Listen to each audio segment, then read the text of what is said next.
Jaylo. Yes. We just turned off the fans so we could focus on doing this for a little while without too much of a noise disruption. Yes.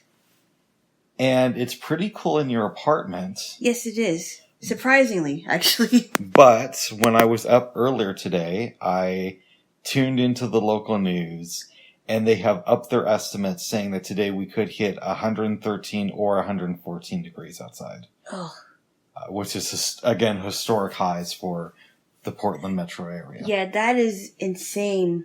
Insanely hot. Mm-hmm. I've never been in that type of weather before, and I'm thankful I don't have to go anywhere outside. I have to leave.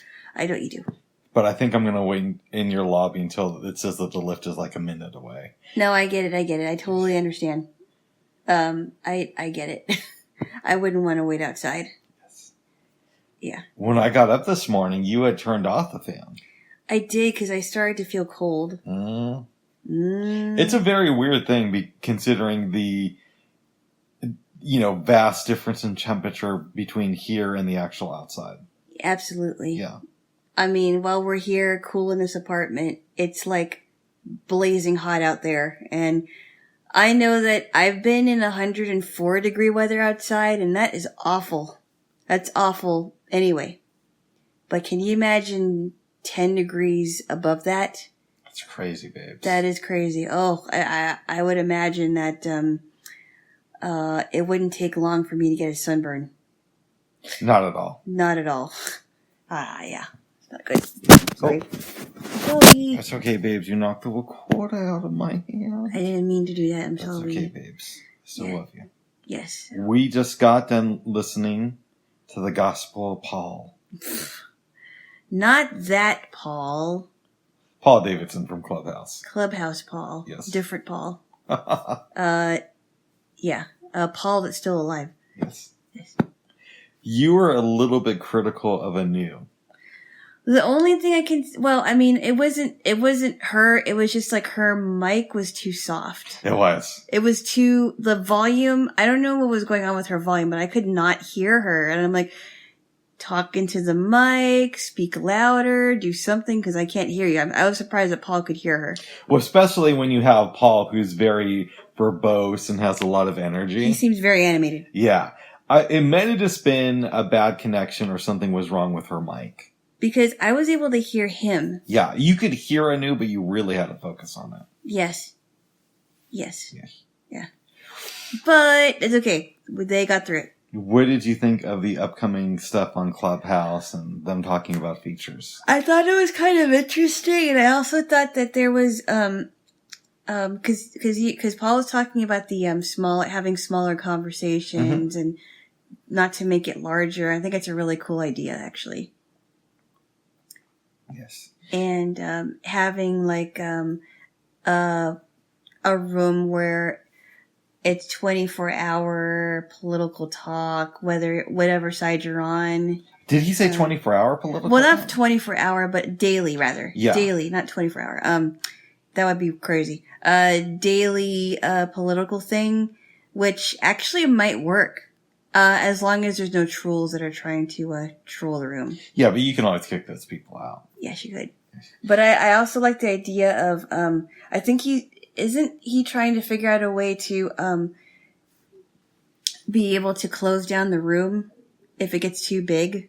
Or I don't think so. They want to make their rooms bigger, according to him. Bigger? Okay. Yes. Because, so right now, the only reason that they have a limit on room size is because they're not sure if their servers would overload if they had more people. Right. So that's why they set it to 8,000 people. But he said today and in other rooms that he wants to increase it and just have it to where as many people who want to enter a room can. Yeah. Yeah. Well. Very good. Any other takeaways from the town hall? No, because I got to listen to it towards the end, so right. I don't really have a lot to say about that. Well, good. And I'm not a Clubhouse member, so I don't have any comments. Oh, I thought it was pretty good. You still need to work on Discovery, but it's gotten a lot better. Discovery is where you have events, right? Yes. Where you look at the calendar. You can find them easily. Because there's so many things going on Clubhouse that sometimes you'll miss stuff that sounds really, really cool. Okay. Yes. Very good. Or you'll see it on your calendar like a half hour after it ended.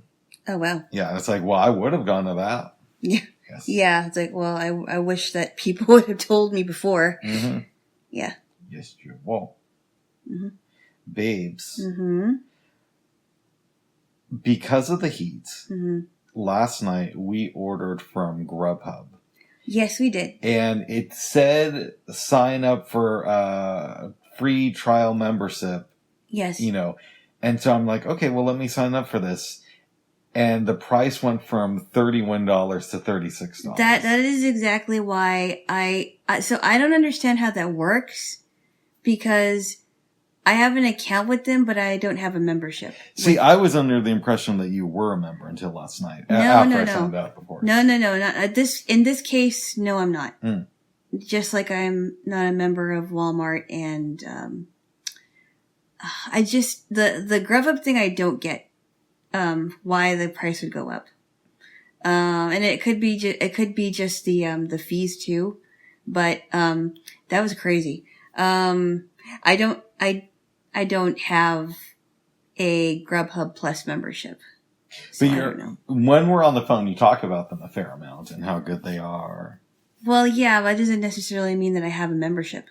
I'm just an account. I thought you told me that you had a membership. I did not. Okay. See, that's what you get for assuming. But we talked about them so much, and you always say, "Oh, I love Grubhub." I do, but that doesn't make me a member. Okay. There's a difference. Okay. You know. I doubt I will be keeping this membership unless there's actual perks that I just don't understand. I will look at their website, but one, I don't want to order out that much. Yeah. And two, they jack up their prices a fair amount, which I get. I get you need to make a profit, but still. It depends, it depends on what you're getting too, because there are some things that are just way expensive. Like if there's a local thing that you like, if there's a restaurant local in your area, or even a food cart, that some of them charge like $5 for the fee. And that could increase the price of your food. Wait a second. So the restaurant has the fee? No. I mean the driver, the delivery fee. It's Grubhub that charges the delivery fee, correct? That's what yes. So it's not the restaurant who makes What? No, wait. I'm sorry. Wait, is it the restaurant or Grubhub? I'm not quite sure who charges. Oh. That I don't know. Yeah, you've been up talking this app so much that. You have. Oh, let me tell you about Grubhub. I think it is I have to check on that actually. Okay. Because the delivery fee can make it so that whatever food you get is a little bit pricey. And I don't know if it's dependent on the restaurant or if it's dependent on the on Grubhub itself. I think it is a restaurant. Interesting. Yeah. Well, I still love you there, Jaylo. Thank you. And Panda Express was pretty good last night. It is, and they do give you good portions, so I'm not complaining. But we almost didn't get it because they called your phone and you just hung up on them.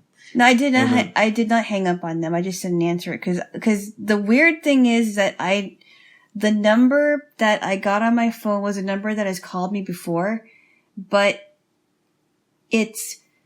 whenever it's called me, they would leave like a message, but it was a blank message. And I never answered it because I didn't recognize the number. It was like a 503 number, but it wasn't a 503 number that I recognized. And I'm not going to give it here, but it was odd that it would pop on my phone when somebody was calling my call box. I'd never seen it before. So I sent you down to get the food. I did, and I got it right away. So. Yes. You said, because you had to leave your apartment for a quick minute, that it didn't feel terribly hot. No, it didn't actually. It was surprisingly not that, but then I was only there for about a second. Yeah. I was there for only about a couple seconds at the most. Oh, good. Yeah. Jaylo. And I got it right away. The person was nice, and that was it. And it was good. What did you have? I had, I don't even remember, some chicken thing. It was teriyaki chicken with like maybe sesame chicken. You had greens. Greens, brown rice, and chow mein, because I always get chow mein.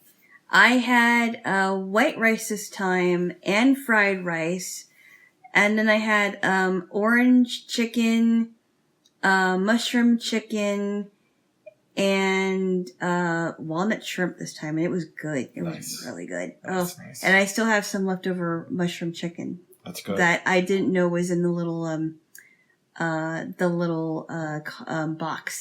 And I also got 2 fortune cookies because Alana didn't want one of hers. No, I like fortune cookies, but I'm not really I don't like fortune cookies all the time, so I just give it to you. Nice. I hope you like it. That's right, babes. Yes. We were talking about possibly, this is a little bit off topic, but not completely, about making our own version of the Klondike bar. Yes. A thought I had was we use like the waffle cone thing as a base. Yeah. But like not where it's like this circle, but where it's just, flat. Yes. We put on some chocolate peanut butter ice cream. We use the magic, what's it called? The magic shell. Magic shell. Put that on, and then put on like a small piece of brownie. Put another layer of magic shell, and then top it with sprinkles. That sounds so good. Yeah. The only thing I'm concerned about is I don't know if the magic shell is strong enough to hold a piece of brownie. So what we might want to do is use the waffle cone as the base, put on brownie on top of that, and then some chocolate peanut butter ice cream, use the magic shell, and then top it off with sprinkles and put it in the freezer. Or another idea is we could make it into like a cupcake cone, where instead of the brownie, we could put like a cupcake in there, and then top all that top all of that with the sprinkles. That seems like that would be a little bit too big, maybe? I don't know. I know that it's possible to make a cupcake in a cone. So, but I haven't had it with ice cream. Oh. It sounds good though. Yes. What about that idea you had with the heart-shaped cakes? What about it? We could do something like that. Mm-hmm. Or make like heart-shaped brownies. I mean, it doesn't have to be for Valentine's Day, but just something cute. We could. And put whatever, like peanut butter chocolate ice cream, whatever ice cream we choose. Yes. And then do that and make the brownie as a base. That is possible. Yeah. Yes. If you don't want to work with the cone, because that could be a little bit complicated. Yeah. I like the idea of starting with making our own Klondike bars though, but I don't know. We don't necessarily have to do that. I don't know. It's an idea, though. Mm-hmm. It would be a cool idea for a fun summer dessert. I could see doing that. Yes. Babes. Yes. I have gotten in the habit of recording some of our conversations. But I'm not talking about when we're doing this. Right. And you have gotten in the habit of not being very thrilled with that. No. Yes. No. So because I'm a man and I respect my woman. Do you? I do. Okay. I did not record our conversation last night after watching the movies. Thank you. But I wish I had it because it was really good. Oh, we had some laughs. It was for like about an hour and a half we were talking in bed. Well, I really didn't want that conversation recorded because I just don't like a lot of private conversations recorded. It's kind of It was a good one, though. It was. Well, we had some laughs. I mean, we couldn't really fool around because of the heat, and but we had some laughs, and we talked about PSAs, the NBC ones that they did back in the 90s. The more you know, doom, doom, doom, doom. And I didn't even know that those had a title. Yes, and it was funny because we were like, hey, what if we did a skit where there was like, it started with serious PSAs, and it just said, hey, where's my wallet? Doom, doom, doom, doom. My sister's dead. Ah! So that one deserves a little bit of context. That was an Alana one, which is really good. Alana told me that Macaulay Culkin's sister died. Oh, that was so sad. It was so and that's sad. why you made fun of it. And then we started getting on the topic of the more you know PSAs. And then you're like, what if they did one where it's like, my sister said, I have to bury her tomorrow. Ah! Where's my wallet? Hey, where's my socks? Hey, I can't find anything in here. Where am I? Where am I? How old am I today? Yes. Am I really 90? You know, and it would be funny, like, if there was, like, a husband and wife, and the wife was looking for her stuff, and the husband's like, hey, why can't I find anything? Where'd you put my socks? Ding, ding, ding, ding. And I like, that would be hilarious. It was fun. Yes. And then, yeah, it was. And then we discussed other, the movies we watched, but we're going to get to that in a little bit. Yeah, we'll get to that soon, but not right now. Yes. I, as a kid, and by kid I mean from, I don't know, 8 to somewhere in my early teens, would get freaked out when I would see those PSAs late at night. Oh yeah, I know. Because my mom was a nurse's aide at some point. They would scare people. I mean, explain to me again, Bubs, why they air these PSAs on TV and radio at the later hours. Well, I mean, part of it is, I'm sure, to scare people, but the other part of it is too, because there's less people watching, it's a lot cheaper to buy advertising time. So if you buy it during the day or, during prime time when they're showing shows like back in the day would be Friends or Seinfeld. If you notice, you didn't see PSAs during those shows because it costs so much money to advertise, right? But if you go late at night, even though everybody loves, take an example of somebody who was popular in the 90s, Conan O'Brien. Yes. The fact of the matter is, ad time was a lot cheaper on his show than it was on Friends. So it led the way for people buying ad time or donating ad time like NBC would, to their Now You Know campaign because it was so cheap. They weren't losing Oh, that's really interesting. Mm-hmm. Yeah. But they would play those things. Well, they probably played those things more at night. Yeah. But they played those things during, like, The Fresh Prince of Bel-Air and Blossom. I don't remember seeing those during those shows. And I watched them fairly regularly when they were on. Yeah, they did that in, like, little segments. Okay. But they probably played more of them, when everybody was sleeping. Yeah. Except for me. I remember when I was in college, and I would sleep in the living room, and I would watch Nick at Night during, in the evening, because it was just too quiet in there sometimes. Okay. And I would watch Nick at Night, but I would hear like an ASPCA thing, PSA, and I'm like, oh, this is horrible. Why would you play this like early in the morning when I'm trying to go to sleep? I was watching Comedy Central one night. Yes. This was probably 2006. Yes. Because I was living in Honolulu. What are you doing? Oh, I'm just putting my head on your shoulder. Oh, okay. Very good there, Jaylo. Okay. So it's 2006 in Honolulu, and I'm watching Comedy Central. Mm-hmm. Right? It's late at night, and then all of a sudden, there's this PSA, and it's about a girl who got killed because she met a guy online. Oh, and no. it's an advertisement against online dating. I think she was like 14. Oh, my goodness. Mm-hmm. That must have scared you. Wasn't that pleasant to watch, no. Like, was there celebrity on there that you noticed? I don't think so. That's when they have like the really low budget ones too, right? Yeah. But some of them can scare you to death. It's like, okay, why are you trying to scare us? There's somebody outside your door right now who's a convicted felon that's getting ready to break in your house and rape you.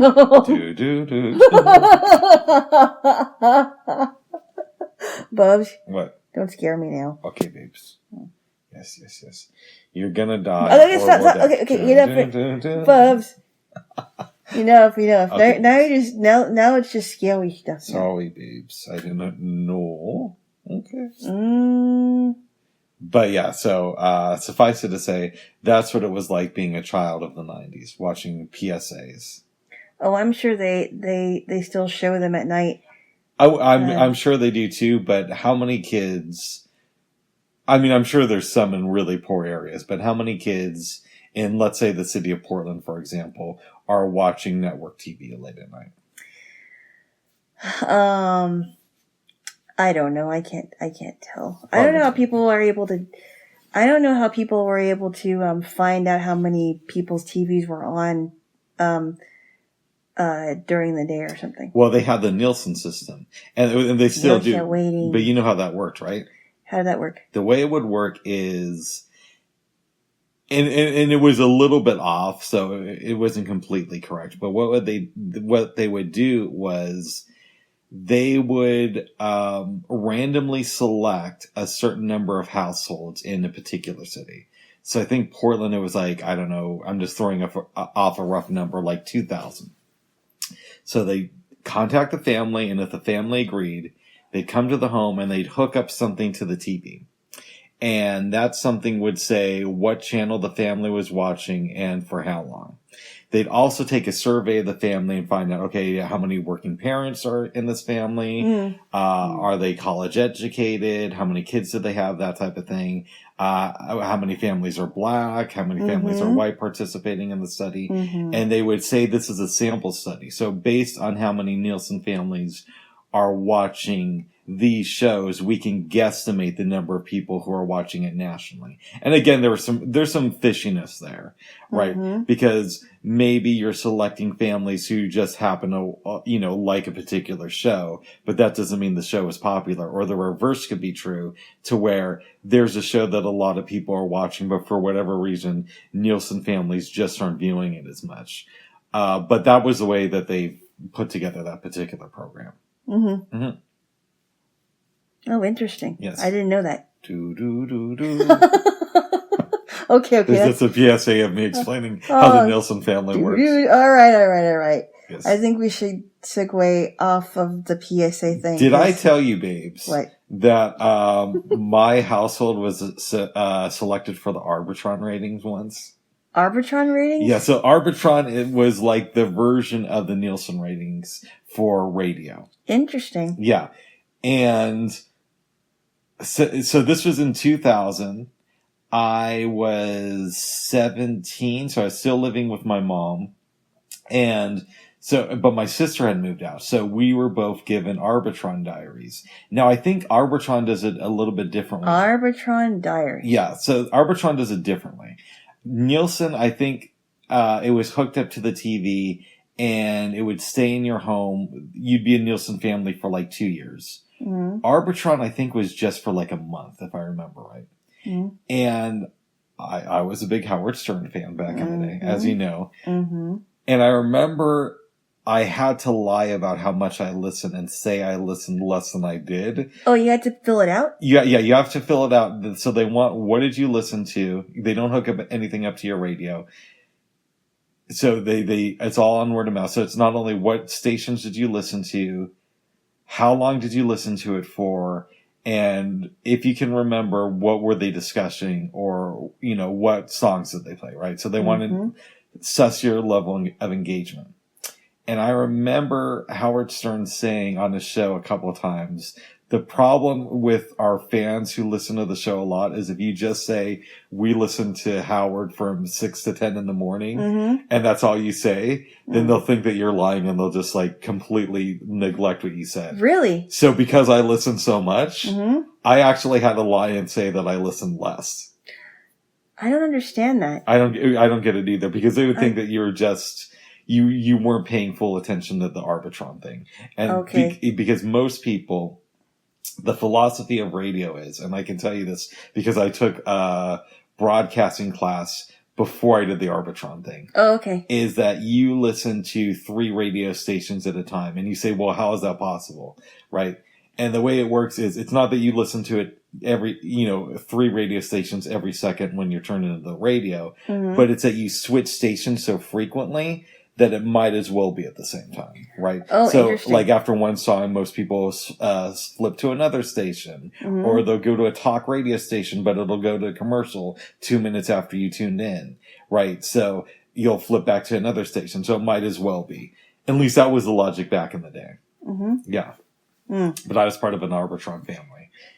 And how was your how is a family chosen to do that?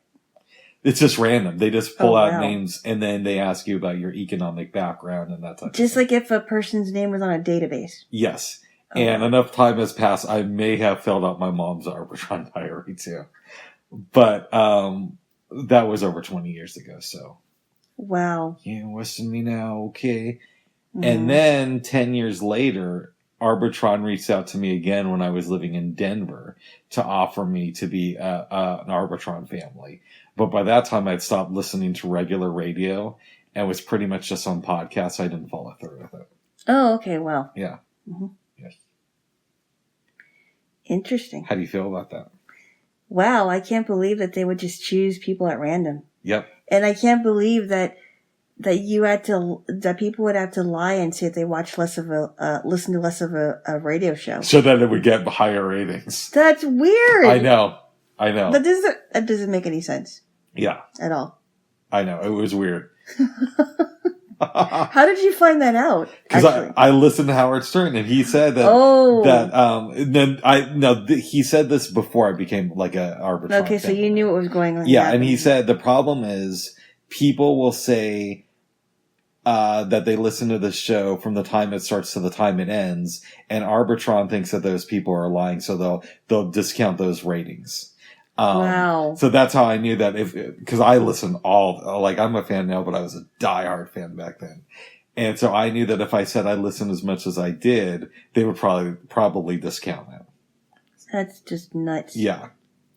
But that's not how the Nielsen ratings work. No, the Nielsen ratings, because it's just hooked up to your TV. Yeah. And realistically, what they should do, and everything I've told you is based off of things I learned in the late 90s and early 2000s. So I don't know if this has changed. But what they should do is have something hooked up to your radio or your TV to where it just counts a signal from that home and like randomly call people, and say, well, what's your socioeconomic background, and trace it to their, IP address. Right. So say, okay, are you a professor? How much money do you make each year? That type of thing. And say, okay, your IP address is this. We know that you watch a lot of, whatever show it is. And so we're going to say that this person's audience is affluent or very poor or whatever the case may be. Now, that it's very possible that that's changed because more people watch shows on their smart devices and their smart TVs now. But back in the day, that's how it was. Okay. Yeah. Oh, wow. That's really interesting. How do you feel now that you got a little bit of an education? Wow. I just think that are the Arbitron ratings still around? I'm not sure. Probably not, right? Yeah. I mean, if people are going on, listening to internet radio or independent artists, probably not as much. No, I know that Nielsen is still around in some form, but I don't know. I'm assuming their methodology has changed. Well, that Arbitron thing doesn't make any sense to me. I know. I know. Yeah. Yeah. Yeah. Yeah, I'm a fan of the show, and I want it to get high ratings, so I'm going to say less and less than I do. It's funny. Yes. Yeah. Yes. I remember one time I was listening to Howard. This was after the whole Arbitron thing that I was involved with. And he was reading some article from a guy who was selected to be, an Arbitron representative, right? And his family, they were taking a survey of him and his family. And he was a big Howard Stern fan. But he wanted people to think that he listened to NPR because he loved NPR. So he would switch over in NPR. And in the article, he said, at some point during the first week, I just decided to donate to NPR to say that I listen to Howard. I thought that was great. It's kind of funny. Yes. No, actually, I'm going to donate to you, but actually, this is what I really like. This is what I really like. Yes. And they didn't know the difference. That's right there, Jaylo. Oh, it's kind of underhanded. That's right there, Jaylo. Kind of underhanded. Oh. Yeah. Well, I still love you, babes. Well, what does that mean, Bubs? I mean, I love you, I'm not being underhanded. Well, good. I said that way of that system is underhanded. It is a little bit weird, but I think it is starting to change. So. Oh, good. Yes. Wow. Yes. Jaylo. Yeah. How are you feeling? I'm good. I'm a little tired. Oh. But I'm awake now. Yes. Mm-hmm. Is there anything you want to discuss before we get to the movies? I don't think so. I'm just thankful that my apartment has stayed relatively cool so far. I have like 10 pounds of ice in my fridge, and then I also. Yeah, I may have made you overdo it. That also doesn't include that also includes the ice in my ice tray. Doesn't include the ice. Doesn't include the ice in my ice tray. Yeah. So I've got like a 10-pound bag of. Well, it's better. I guess it's better to overdo it than underdo it, right? It's somewhat possible I convinced you to over-prepare for this. Yeah, but that's okay. It's better that I over-prepare than not be prepared, right? That's right there, Jaylo. You can never be too prepared, I guess. That's right. Well, I mean, it's hard, but yes, you can't be over-prepared. You can't be over-prepared. So, right? Like, you know those doomsday people? Yes, I mean, I understand. Like, they have like a bunker with food and. Yeah, and their kids like have never been around other kids because the parents always thought the apocalypse is hitting tomorrow. Yes. I understand people having like emergency preparedness kits. Yeah, because it's always good, but some people are super overly doing it. I think it's ridiculous. I knew this guy, babes, way back in the day. This is almost 20 years ago. Wow. And he was somewhat older gentleman, maybe in his early 50s. He said that he sent his wife and kids away to live in Montana for when the government breaks down. And he estimated that it would be in like another 2 years before there was complete breakdown in our society. And that his family was storing food in Montana while he made money and sent it to them to store supplies. That's craziness. Yeah. But apparently there's a lot of militias in Montana. And no, I want to clarify. To the best of my knowledge, this guy was not involved in any militias. It was just his family who was, extreme doomsday preppers. But, I didn't know him that well. We weren't like best buddies, but we knew some. And he didn't divorce his wife though. He just sent them there. Yeah, he just sent them there to prepare for the, collapse of our government. That's nuts. Mm-hmm. Okay. I've noticed something. I've been hearing people like investing in gold and silver. Yeah. In case the currency collapses, which I think is a little bit strange to me. I don't understand it. I don't understand it. I just don't understand it. Because if our currency completely collapses, we're going to have a lot of other stuff to worry about too. Yes, and the thing I don't get about these doomsday preppers is you can only store so many guns. And how are you going to, and these people love to advertise that they've got all these supplies, right? So if society really does fall, everybody's going to know where you're at. I know. I mean, they're going to find you. Yeah. They're going to find you because they have ways of doing that. Well, it's not only they have ways of doing that, but I notice all these people I talk to, they all love to talk about how they're preparing for the apocalypse. And it just makes me think, okay, I know to go to this person's house if something, goes haywire. Like they never just keep it to themselves. Yeah,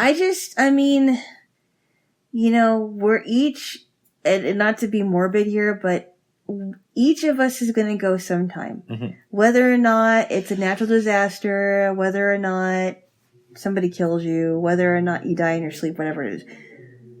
You can be as prepared as you can be, but you're not going to take all that stuff with you. Do you think, babes, that the doomsday people, it's a weird way of not wanting to accept death then, is what I think I hear Absolutely, you saying? Yes. I think that they're preparing for something that they may never see. Yeah. Or if they do see it, it's not going to be like they think it is. Absolutely. I totally agree with you. Because I could see the government collapsing. Do I think it's going to happen tomorrow? No. Do I think that I could do anything about it? Not really. You just gotta deal with it. Yeah, just you like just anything gotta else. live and see what happens. Just like anything else, just make sure you have all your essentials. Mm-hmm. Just make sure that you're not without something that you actually need. I don't know. It's like I can't live my life worrying about that stuff. I mean, you gotta have some preparedness, but you shouldn't like make it like it's like your entire life. I agree. And I think that people that are, even people that are afraid of things, people, and I know people in my life that are just definitely afraid of things to happen before it even happens. And I'm like, I can't live like that. I can't live live like I'm afraid every single day. No. I don't even understand how people are some people are just completely, they're so riddled with anxiety.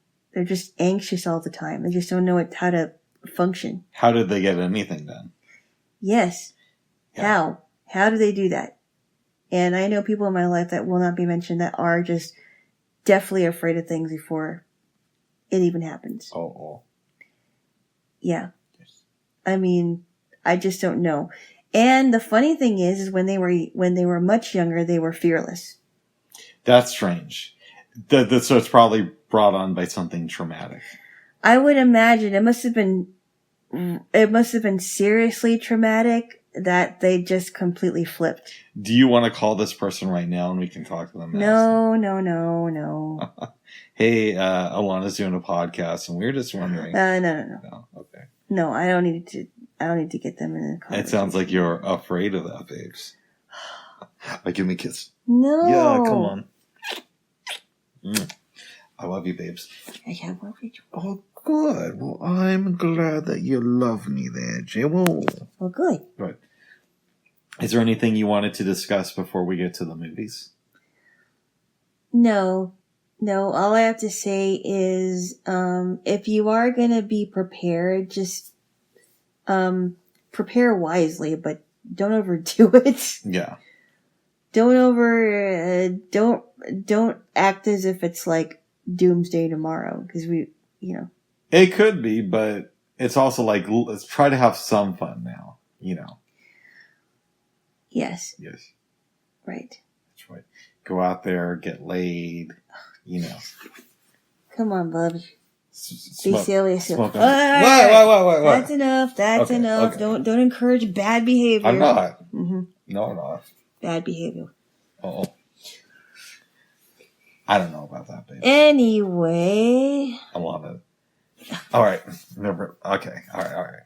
Let's talk about the movies. Thank you. It's a little bit early, but we can make this one a short one so you can kick me out and, enjoy the cool and, while I'm dying from heat stroke. No, you're not going to die from heat stroke. Oh. You might die from something else, but not heat stroke. Oh. Jaylo. Yes. We saw 2 movies last night. Yes.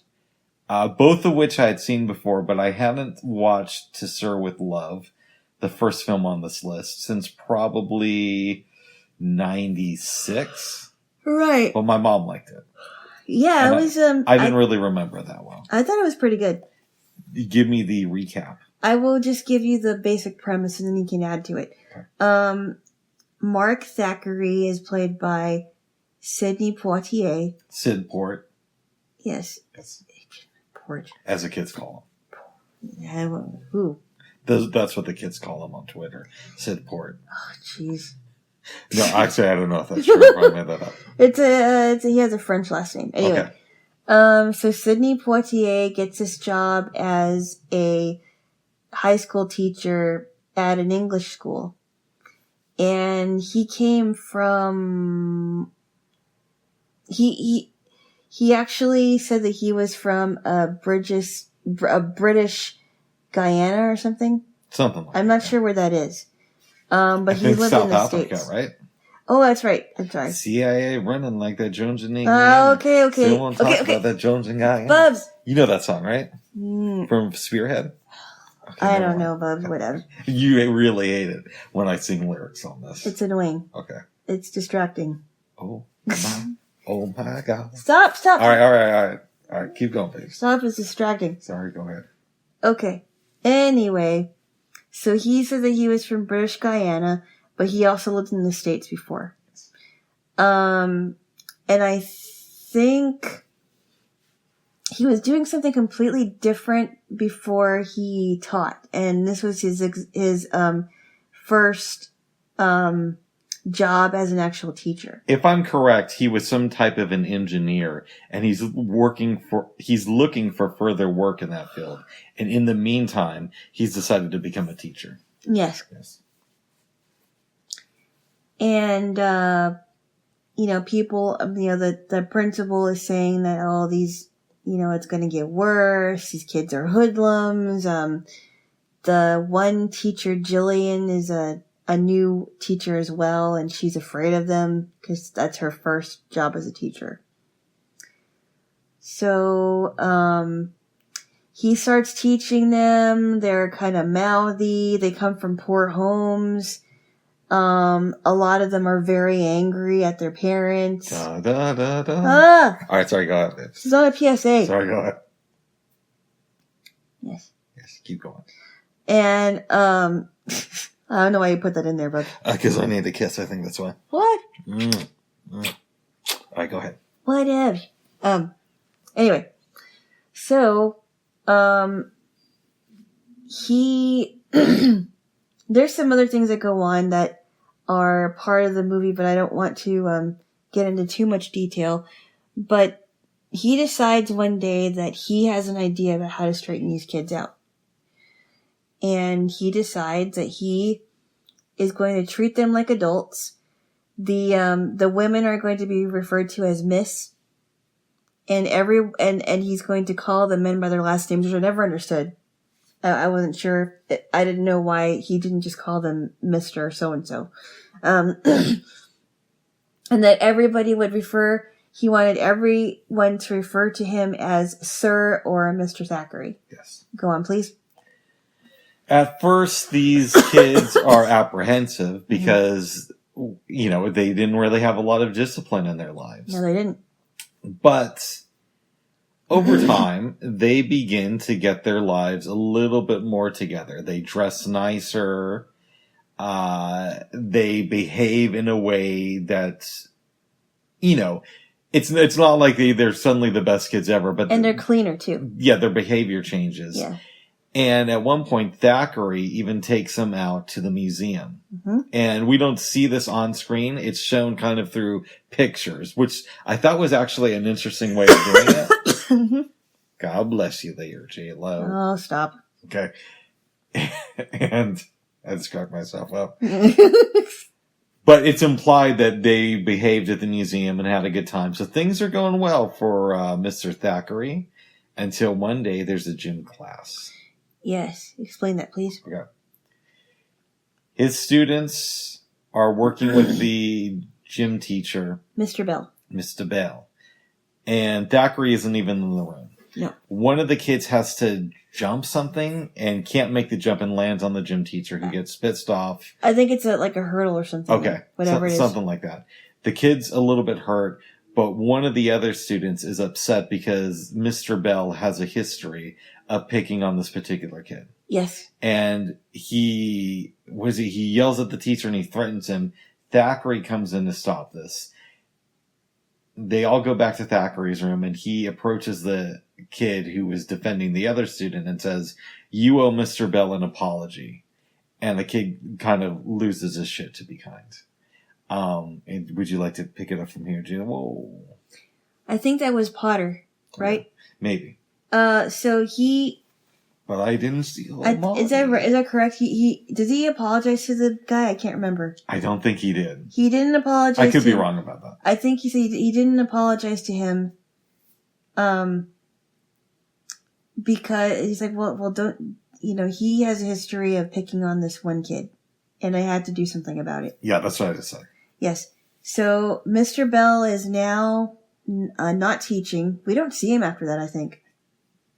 I don't think so. And then Mr. Thackeray ends up teaching the gym class for a little bit. To his students, or I'm assuming in his version of a homeroom. Yes, in his version. Yeah, and he did other things, like he did a cooking class, which I wish they would have shown more of in the movie. But I could have watched a whole movie of a cooking class and give it at least an 8 if it's done well. So, because he was talking about, have you ever, eating well but for less? Yes. It's like, have you ever had a salad with almonds and grapes and pineapple and lettuce? And I'm like, that sounds really good, actually. I don't know about pineapple and lettuce. Maybe not pineapple, but yeah. He did say that in the movie, but I don't know if I'd want that. Yeah. In any event, he teaches this gym class, and the kid who, Potter, we're going to go with, Kid Potter, says to him, I know Harry and Ron Weasley are No, it's not Harry Potter. Okay. I thought his last name was Potter. What's his name? James Potter. No, it's not James Potter. And he's like, I know that Snape isn't here to fix him. Oh, no, they called him Potts. Okay. What ifs? Potts says to Mr. Thackeray, Mr. H.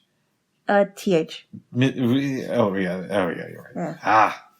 He's like, I want to do some boxing right now with you. Yes. And Mr. Thackeray eventually agrees. The kid's hitting them, and then Thackeray gets in one good shot, and the kid goes like, down. Oh, are you? It's like, did I hit you? He's like, yes, you did. Yes. He's like, well, how many times did you hit me? Just once. Yep, that's after the confrontation. Yeah.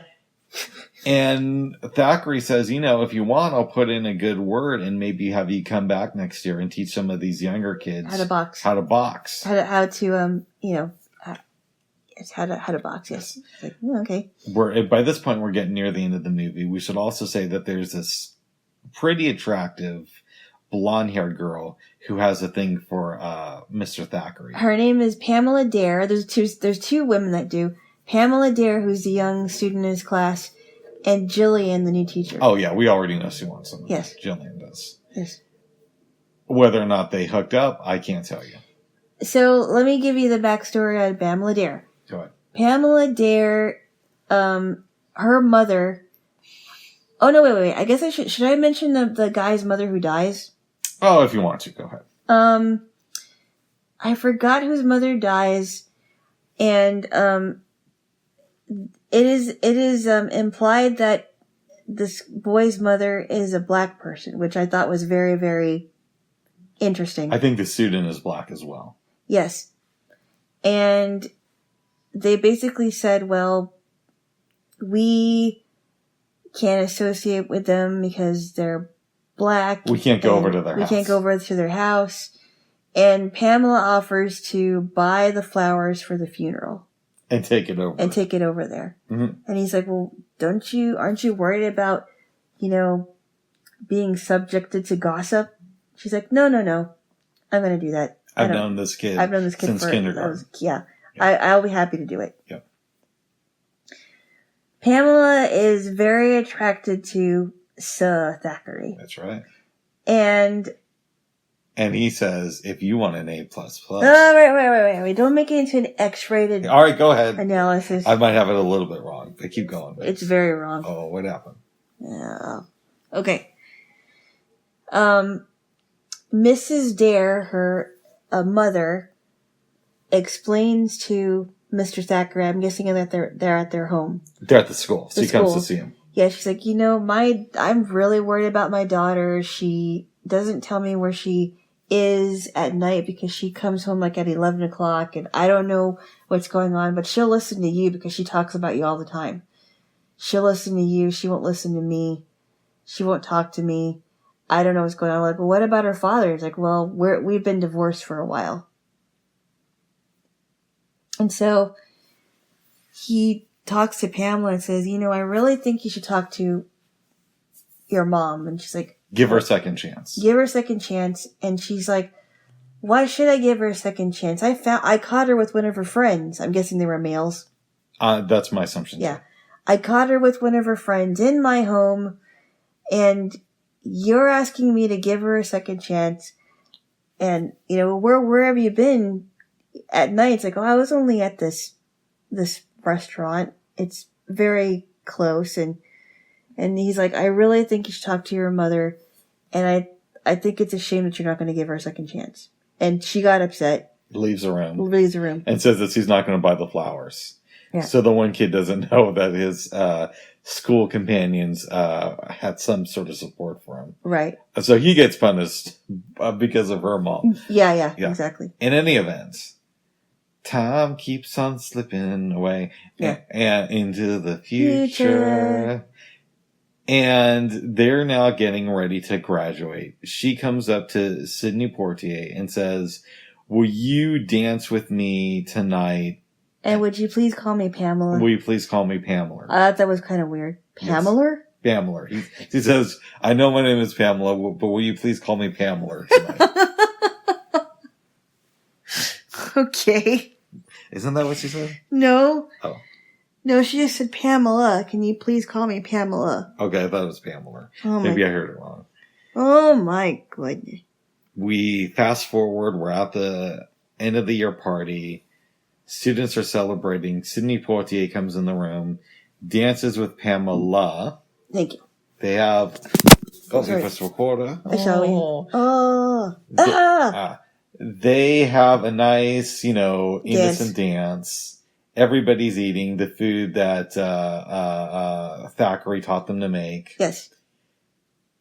And we should also say by now that Thackeray has gotten a job for next year as an engineer. Yep. Right? Yep. So he's super excited about that.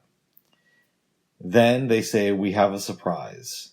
Lulu is here and she wants to sing you a verse from her song, which, by the way, you can buy on the soundtrack to this movie. I thought you said that Lulu, that was one of the kids who played.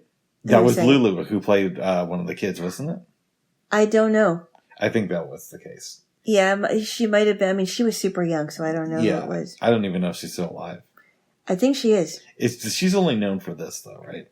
I'm sure she's known. I think she might have been. They might have played some songs from Lulu in the movie, but I couldn't tell. No, but I mean, outside of To Sir with Love, nobody really knows who Lulu is. I'm sure they do, but that was probably her biggest hit. Okay.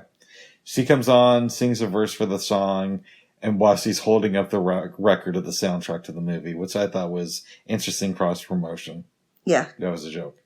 I know. Okay. You didn't laugh. Because you said that to me yesterday. Oh, okay. Anyways. They give him a present and he says, I'm at a loss for words. I'm going to go put this away. He leaves and his present is like this cup, right? He's looking at it. Yeah. And some younger hooligans come over, push over the cup. They're like a younger couple. And the guy says to Thackeray, I'm going to cause trouble for you next year, mate, or something like that. Walks away. Was that after he was off a cliff? Yeah, I just said that, babes. Yes.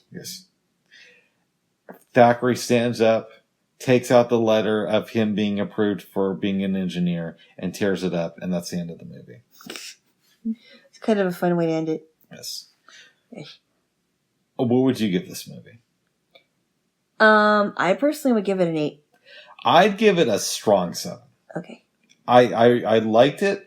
I wish that the kids were a little bit. Actually, I think I may have. I think I'm going to change it. I think I'm going to give it maybe a 7.5. Okay. I wish the kids were a little bit more rebellious, and I also wish that they would spend some more time on their transformation. Yeah, I think they seem too proper. Yes. I mean, I always thought of English people as somewhat proper. Like, I mean, they seem very polite. Yeah, that's not always the case. That's not always the case, but I mean, I don't know. Some of them are ruder than others, but I kind of thought the old ladies were a little bit strange in the beginning of the movie. Okay. But yeah, I mean, I think you're right, but they seemed a little bit proper. And it would have been interesting to know more of the background of Sidney Poitier. So we learned from this movie that he used to be kind of a hooligan like them, but then he worked to advance himself in life. And I know that maybe he wouldn't have gone into every detail with the kids, but maybe it would have been interesting if he had told that one teacher, the one who had the hots for him, a little bit more about his past. Yeah, I would have liked to have known what could have gone on with him and the teacher. Yeah. Instead of him and Pamela Dare, because, I mean, Pamela was, I'm guessing she was close to being 18. Yeah. Well, let's talk about this a little bit. Mm-hmm. It's not a thing today, but Sidney Poitier was black, and both of the women who were attracted to him were white. Uh-huh. And I thought it was interesting, yes. Well, this was before we even had the first interracial kiss on television, right? Uh-huh. That didn't come until like a year and a half later. Oh. So it's an interesting thing, and I wonder how much of that played into the filmmakers not showing Sidney Poitier getting into a relationship with his fellow teacher. I don't know. It's possible. But what do you think? I know you don't know. Maybe it did have some, maybe it did have an effect on the movie maker not having him in a relationship. Mm-hmm. Yeah, it's possible because that's what was going on during that time. Yeah, so I don't know. What does Sidney Poitier in this movie, Thackeray, teach us about finding what you're meant to do on the way of trying to do what you think you're supposed to do? Oh, you mean like he thought that he was supposed to be an engineer? Exactly. Well, I think it's interesting because people, you know, if you hear some celebrities say, well, this is what I used to do before I did this, right? Mm-hmm. For example, I've heard of celebrity stories where I used to work at a Dairy Queen before I became a singer. It's kind of interesting. Like they thought they wanted to do that, but they ended up doing that. They ended up doing something else. Yes. It's fascinating to me. Well, what can we learn about life purpose? That you may think that you have a purpose in a certain occupation, but it turns out that it could turn out that you find your real purpose in a totally different occupation. It could go either way. A way I think about it is, you think your destiny is supposed to be doing something in life. Mm-hmm. But for whatever reason, you're stalled from completing that task. Mm-hmm. And in your way to doing that thing, you discover your true meaning. Mm-hmm. But you needed the original goal to get you to the thing that you're meant to do. Right? Yes. Because if Thackeray would have decided early on that I'm going to become a teacher, for all we know, he may have ended up at a prim and proper school, and maybe he would have been okay at his job, but he wouldn't have been challenged in the same way that these kids at this school challenged him. Yes. To become a better person and a better educator. Right. Right. Yes.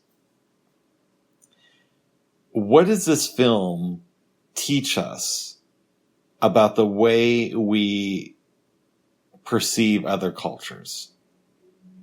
What do you mean by that? Well, there's a couple of things.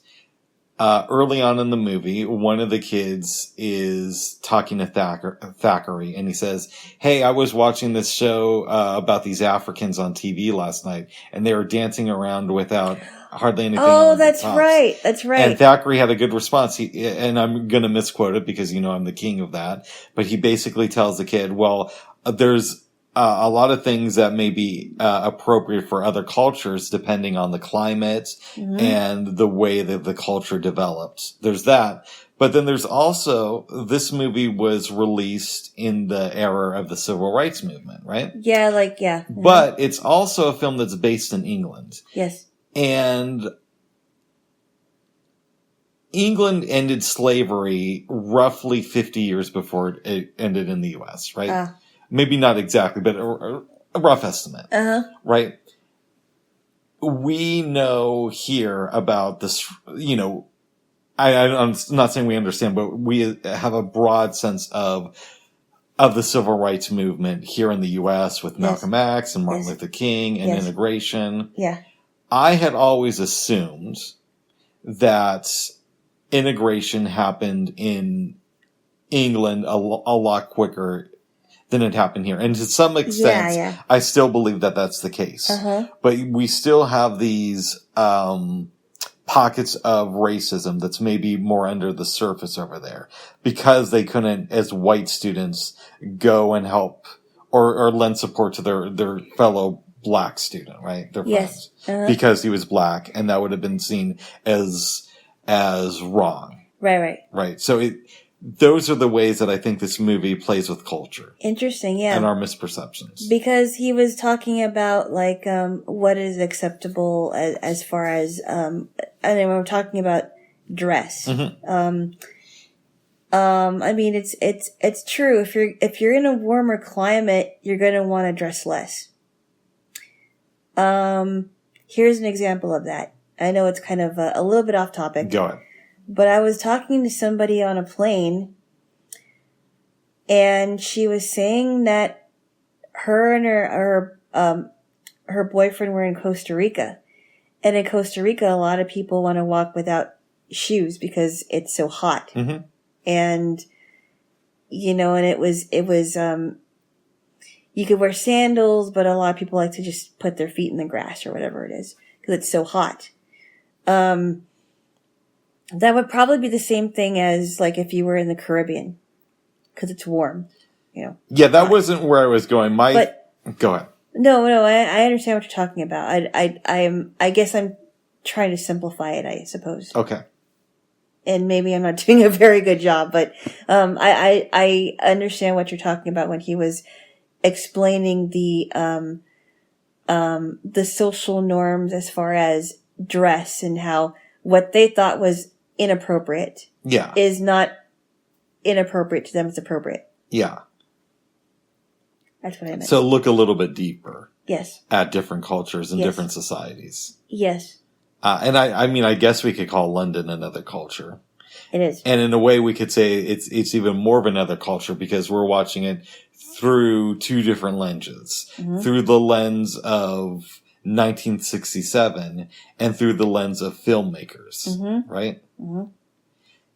And Sidney Poitier refers to the Beatles, which is interesting to me because he talks about how the Beatles basically changed music, right? Yes. And if you know about 1967, this was when they were in the start of their psychedelic phase. Which, I mean, in some sense you could say, well, they had been in it before, but this is when it was really when the music was, is that when they went to India? This was around that time, but this was also when they were doing Sgt. Pepper's and experimenting more with LSD, at least openly. And so it's really interesting. And I don't know the date this movie was released versus the date that Sgt. Pepper's came out. But to me, it's fascinating to see how all this stuff sort of mixes together. And Sidney Poitier is this person who's acknowledging this stuff. Yeah. If that makes any sense. And he also talked about their fashions too. Yeah. And I commented and said, wow, this is when they were still, together. Yes. The Beatles, yes. But it's interesting because even to this day, there are ministers who are religious people. And I know that Sidney Poitier isn't a religious person, unless there's some weird cult that I don't know of. But there's religious people today who don't like the Beatles' music because of their connection to psychedelics. Oh. And so it's interesting to see an authority figure in that time acknowledge them in a positive light. Okay. Yeah. What do you think about that? Interesting observation. I didn't know that there were religious people that didn't like the Beatles. Well, there were definitely a lot more back then, but I believe that there's some people today who still question them. Well, and then there's some people Well, and then you think about, we've talked about this, the thing with Elvis, right? How there was a religion that has started because of Elvis, the death of Elvis. That's what it feels like. But Elvis was hated by a lot of Christians. And I'm sure just conservative people and some liberals as well, because of the way he danced. People said that it was his gyrations were a sign of the devil. But the Beatles was kind of different because there's a connection of drug use. There's their, kind of like the open love thing that comes along with that, right? Because they were with different women. Yes. And, John Lennon used to have the bed-ins. Oh, wow. But there was also, I believe it was 65 or 66 where John Lennon made that statement where he said the Beatles were popular than Jesus. More popular than Jesus. And there's a lot of backlash about that. Yeah, because his point was, I think, if you go to a Beatles concert, you'll see more people than you'll see, or more young people than you'll find in church on a Sunday. Well, I still think it was a stupid thing to say. It was definitely a stupid thing to say, and I would even go so far as to say it's not true, but it was an interesting observation. And sometimes you need intelligent people to say stupid things to see where the line is. Yeah, I don't think he was very intelligent in that moment. No, but you need. I mean, even my own rock history teacher commented and said, that was a really stupid thing to say. But I don't even know where he stands on that, but even he commented that he thought it was really stupid, and I don't know. I agree, it was very stupid, but it also got a little bit misinterpreted. And you need cultural influencers to say stupid things, kind of push the line. Yeah, but so you know where the line is. Yeah, but wait a minute though. I just have a question, then we can drop it. Go ahead. How do you know that was misinterpreted? Because it sounded to me, and I didn't actually hear him say it, but I read about it, and it sounded to me like it's exactly what he meant. So here's my interpretation, which could also be a massive revisionist history, right? But the way I interpret what John Lennon said is, we're more popular than Jesus, and yet we're not respected for that. And instead, I think what people interpreted that is the Beatles are better than Jesus. Exactly. Right. Exactly. And I don't think that's the point that he was trying to convey. Now, I could be wrong, but I don't think he was trying to say that the Beatles are better than Jesus or God or anything. I think he tried to explain it away, but a lot of people just did not receive it well because of the way that it was put. And I don't know that he could have explained it away, to be honest. But I think it's good that he said something like that. I like it when intelligent cultural figures push the line a little bit, even if it's in a way that I don't necessarily appreciate or necessarily agree with, because I like it when people push buttons. And I think that society would get too stale if we never had people saying things like that. You are correct. But at the same, but what I don't like is when people push buttons and then they apologize for it. But, there's a couple of different ways of looking at this, right? You could say, John Lennon came out and apologized for the Jesus comment because he knew it was going to hurt record sales. Which keep it real, I'm sure that has a lot of truth in it. But you could also say, yes, and maybe he also realized that what he said wasn't interpreted right, or he could have said it better. And maybe he hurt some people in his own life that he didn't mean to hurt from that comment. And so that's why he's apologizing. Because he felt like he was a little bit wrong. But don't you think even today, right? Don't you think even today there's a lot of apologizing going on from people that have said statements and they actually meant it, but then they go back on it? Whether or not you agree with the statement or not. Yeah. Don't you think there's been a lot more apologizing and not owning that statement? I would agree with you that people will apologize at the drop of a hat now. Yes, they will. And I don't like that. Having said that, and this is where things get a little bit tricky because it's hard to tell what's real and what's not. Mm-hmm. But if somebody realizes that they're wrong and actually agrees with the consensus. Like, I did a dumb thing. They're not just doing it for their career, but they actually realize what I said was wrong. Then isn't it good if they apologize? It is good, but I feel like today, if somebody makes a bold statement that would not, would strike a nerve with people. Yeah. Doesn't matter what side they're on, right? Yeah. It's kind of like, well, if you really thought that, why would you say it publicly and then go back and backtrack and apologize for what you said? Yeah. I mean, I hear what you're saying. You know what I mean? My counter argument would be, maybe you really thought that in the moment and you never expressed it publicly. And once you did, somebody came to you with a good counter argument. Or what if it wasn't even anything bad and you're forced, you know, people are forcing you to apologize, or, Mm-hmm.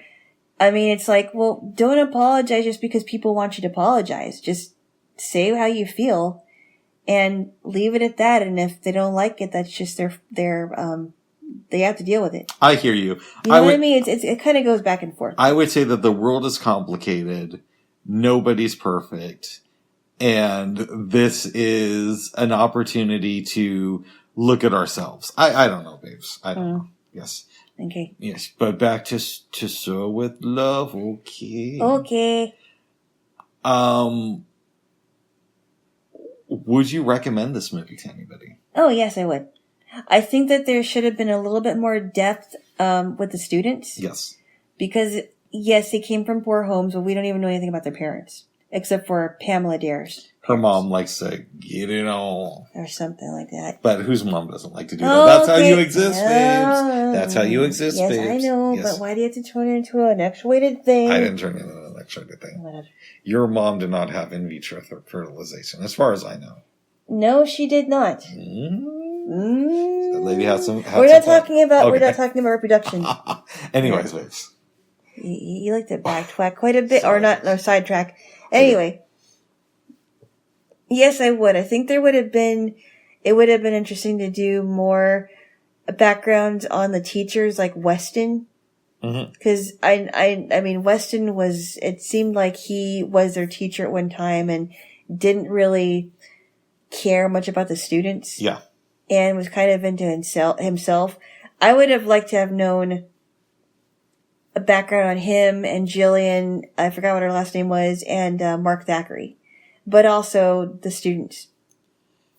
What's your elevator pitch? If I'm a member of the Jaylo family and you call me up and tell me about this movie To Share With Love, how do you sell it to me?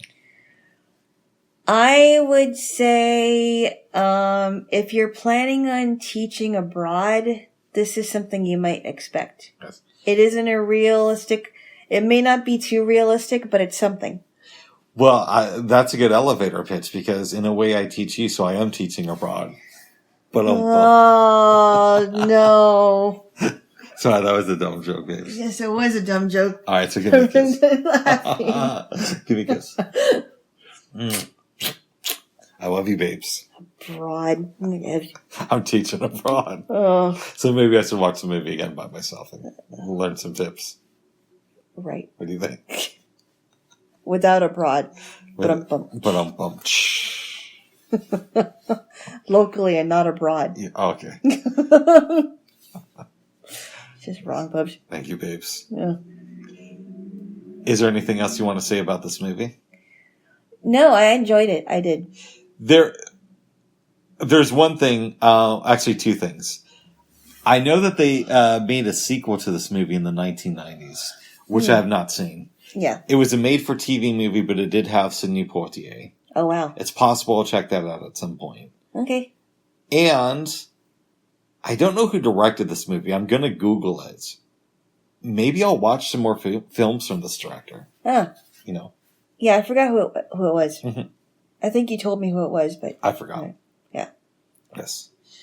This film came out the same year that Guess Who's Coming to Dinner came out. It's a good movie. Directed by Stanley Kramer. It's a great movie. And also In the Heat of the Night. So 3 Sidney Poitier movies that all kind of touch on race. I mean, in the heat of the night and Guess Who's Coming to Dinner touched upon it more. Mm-hmm. But this film, it's a light touch, but it's there. Yeah. Mm-hmm. Yeah, I remember seeing Guess Who's Coming to Dinner in my U.S. history class, and I really enjoyed it. Yes. It was quite serious. Well, good. It was originally released as a comedy, I think. Really? Yeah, because the joke was Katharine Hepburn and Spencer Tracy are these liberal parents who, are cool with everything, but then they have to face their own prejudices when they find out that their daughter is engaged to a black man. Yeah. Mm-hmm. Right. Yes. I'm actually working on a sequel to Guess Who's Coming to Dinner. Or I guess a remake, because I'm going to be the star of it. But instead of Guess Who's Coming to Dinner, it's going to have the last word out of the title. So it's going to be called Guess Who's Coming. And it's more of a reimagination. Okay. Yes. Or is it Guess Who's Coming to Supper? No, babes. Come on. Leave the jokes to me, babes. Oh. Well, the broad one didn't really fly. That was pretty funny. Come on. Really? Because you said you'd recommend it to people who are teaching abroad, and sometimes I teach you stuff, so I'm teaching abroad. Ugh. I love you, babes. How you doing? Good. I need another kiss. No. Yeah, I do. Oh, bad jokes. I do need another kiss. Okay. Babes. Yes. After watching Guess Who's Coming to Dinner. We didn't watch Guess Who's Coming to Dinner. About 27 years after I watched Guess Who's Coming to Dinner. And 5 minutes after watching To Serve With Love. When did that? Wait. When did Guess Who's Coming to Dinner come out? To Serve With Love and Guess Who's Coming to Dinner came out in the same year, 1967. That is so funny. Yes. 27 years after finishing Guess Who's Coming to Dinner. I showed you a movie that one of my favorite Robin Williams movies that I don't think enough people talk about, called World's Greatest Dad. Yes, you give a recap, please. All right. It starts out with Robin Williams, who plays Lance, explaining that he's tried to publish articles, short stories, and 5 books, but nothing he's ever submitted has gotten accepted by a publisher. So he's this frustrated English lit teacher. Mm-hmm. He has a teenage son who's around the age of 15 named Kyle. Mm-hmm. And Kyle is a little bit hard to love. Yes, not only is he a pervert, but he's rude, and he's into some stuff that his friends are not into. Yes. He's not Alana's favorite character, put it to you that way. No, I thought he was a douchebag. Oh, we're going to get to that, babes. So he's a joke and a half. Lance is getting ready to go to work in the morning, and Kyle is a student there. So he walks into the bedroom where Kyle's at and sees him hanging because Kyle's trying to do autoerotic asphyxiation. Asphyxiation. Yeah, yes. And Kyle's just like, Dad, wait for me. I'll be right out. You're weird for coming in here. Which I thought was great. They're going to the school. Kyle is upset because his dad is listening to Bruce Hornsby, and Kyle's not a music person at all. It's like, no, I hate music. Insert gay slurs here that I'm not going to repeat. No, it's just really rude. That's not the type and also awful things that he said to girls. Yes. So they get to the school, everybody's going along their way, and Lance is dating this girl named Miss Claire Reed, who's a teacher. Yes. Former teacher.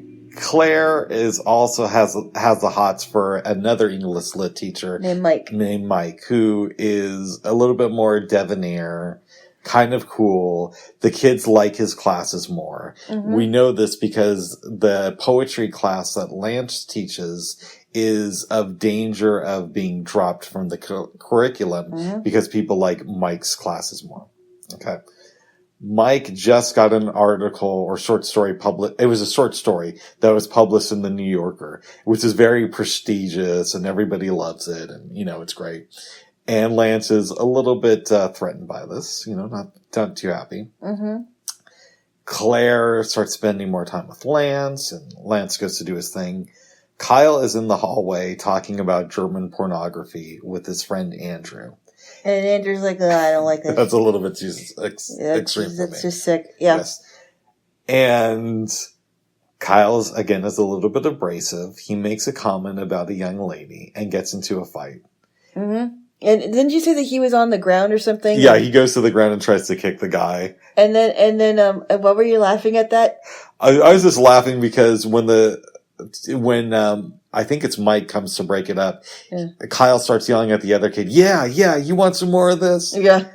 At one point during this movie, you're like, that's it, I can't take any more of Kyle. And I'm like, yeah. Keep watching. I was like, I don't. Yeah. Okay. Yeah. Go to the principal's office and we find out that Kyle has had a lot of problems and go ahead. Oh, okay. He tells his dad, look, I think that he needs to be in a special needs school. That's what the principal says. Yes. Robin Williams saves Kyle this time, but who knows how much more longer this can go on. But the principal agrees, okay, I'm going to give him another chance. That's what I just said. Yes. We see a glimpse into Lance's poetry classroom. A student plagiarizes David Bowie. And Robin Williams looks at him and he's like, that was great when David Bowie did it. And the student looks at him and is like, I didn't think you'd get that reference. It's like, and he goes, I'm white. Yes. Because the student is black. Yeah. And he's like, I'm white. I thought that was great. And then another student comes up and reads this poem. It was either about abortion or a miscarriage. I think it was a miscarriage. It either might have been a miscarriage or an abortion. And he's like, would it have been a boy? Would it have been a girl? And he's just like, go ahead, say the line. And he goes, thank you. That was very personal. And if you ever need anything, I'm always here. And she's like, why? Wow. Yes. It's possible she may have had a miscarriage. That's possible. Yeah. Anyways, moving it along a little bit. Kyle's grounded, but that quickly goes out the window because Andrew's over and Kyle gives his dad shit in front of his buddy. So Andrew's allowed to stay. Lance goes out and starts talking to his neighbor who is like 50-something years old, a little bit overweight, but Kyle has been... She's older than that. No, I'd say mid-50s. She's an old lady and Kyle is... into looking at her when she's undresses. It's a little bit weird. Yes. Lance offers her a hit from the joint that he's smoking. She says no, but maybe sometime I'll have some pop brownies if you ever make some. And they're talking a little bit about zombie movies. The scene ends. Mm-hmm. Time goes by. Kyle and Lance go out to the mall. Lance buys him a new computer monitor. Yeah. Sees Claire with Mike. Calls her and she says, okay, let's actually get together for dinner tonight and bring your boy Kyle. The dinner is very awkward. I won't go into every detail. Right, exactly. Robin Williams drops Kyle off at home. Kyle's like, yo, you're going to hit that tonight, right? And Robin Williams is like, no. They go back to her place. He hits that. Comes home. And, it's implied that, yeah. Yeah, he hits it. Just like his boy wanted. Oh, jeez. Comes home and discovers Kyle's dead body because he died while masturbating. While trying to... Hey, wait. Don't get to that yet. Where did you want me to get to before then? Oh, I thought you were going to talk about that. I thought you were going to talk about that at the end of the movie. No, it's a key plot in the movie, babes. Okay. Yeah. And Robin Williams is so upset.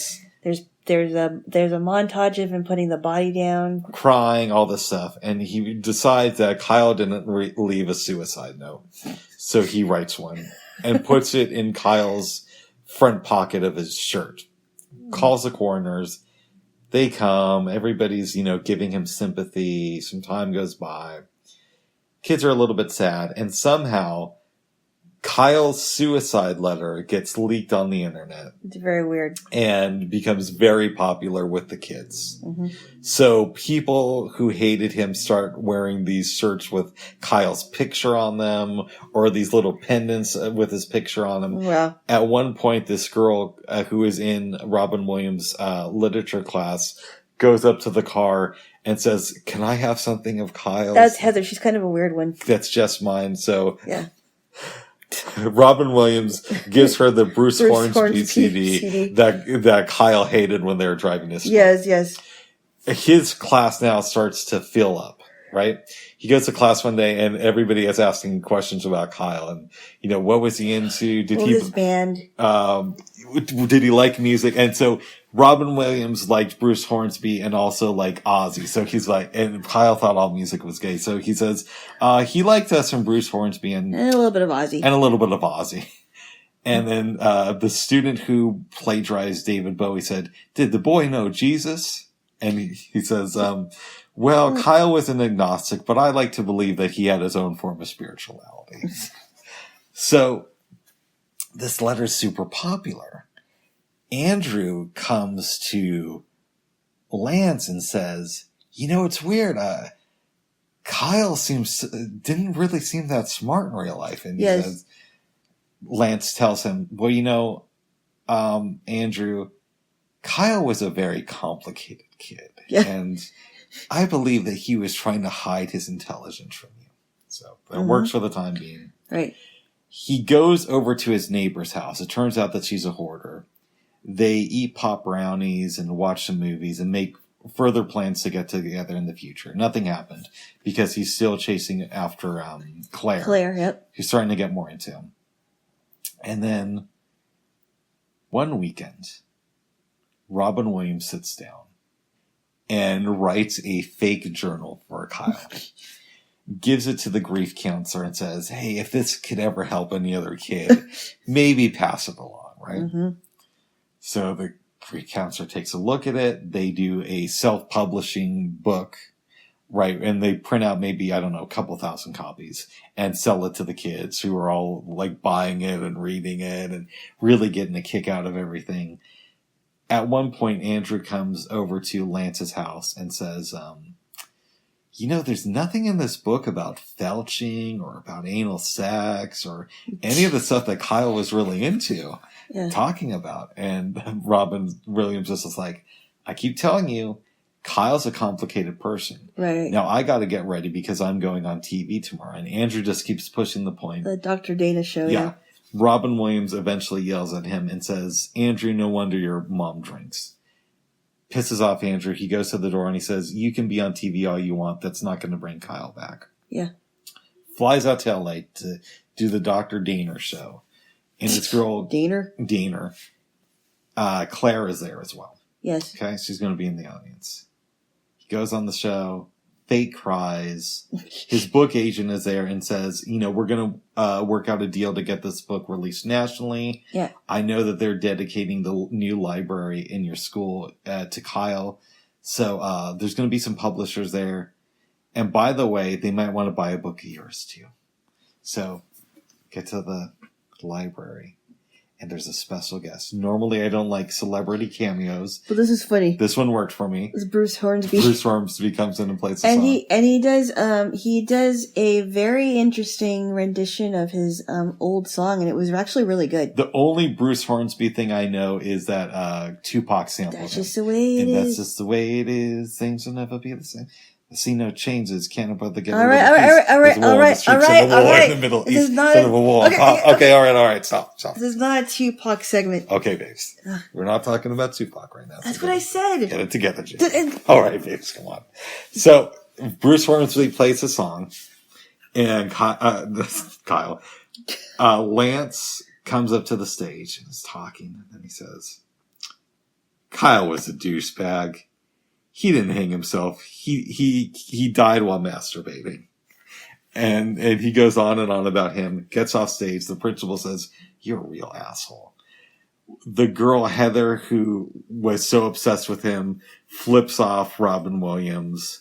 Your girl, Claire, goes up and hugs Mike. My girl, Claire? Yep. Not my girl. You were best friends with her in college. No, I wasn't. And Robin Williams goes down to the pool area, jumps into the water, and the movie ends. Wow. I maybe would have changed the ending a little bit. I don't know if it's necessary for him to jump into the pool. Yeah, I didn't get that. I didn't really like that. I would have ended it with him leaving the library. Yeah. But besides for that one complaint, I really like this movie. I saw it in 2014 before Robin Williams died. So I caught something from an ex-girlfriend. And as a result, that one. Yeah, I was in bed for about 2 months. And I just got Netflix because I was late to the party. This movie was on it. Saw that Bobcat Goldthwait directed it. I'd really liked a film I had seen of his called God Bless America. So I watched this and thought it was very, very well done. I would give this movie a strong 8. Maybe a weak 9. No, probably a strong 8. I think it's great. I think it's well done. You don't see many movies like this. And it really shows... It really showcases a great performance by Robin Williams. Because it's a little bit more held back. He doesn't go all over the place like he does in some other films. No, he doesn't. So I love the movie. Or at least really, really like it. And it's... Maybe, I would say Good Will Hunting is my favorite Robin Williams movie, but this is probably second. What do you think about the film? I would give it at least a 7. Okay. I thought, I will say this. You know how a lot of people, when they go to funerals, they say all the good things about the dead person? Yes. But they never said, if they were a horrible person in life, and I know people that have asked this question, why don't they ever say the horrible stuff about them when they died? I mean, if they were a horrible person in life, why can't they just put it all out there? I agree. And I'm like, that's right, because we are humans. We're not perfect. We do make mistakes. And I will say that I thought it was funny when he waited till the very end when they're dedicating the library to him to say it. I wouldn't have waited that long, but I did like that he didn't celebrate his son because his son was not very nice to people, and he wasn't nice to his father, and he was into things that other people were not into. And I thought it was funny that he actually said, he actually roasted his son instead of... Last night when we were going on about the PSAs, I said a good one would be showing that scene from the movie and just the part where Robin Williams says, Kyle was a douchebag. He didn't commit suicide. He died while masturbating. Dun, dun, dun, dun. And it's like, and I wrote his suicide note and his journal. Thank you.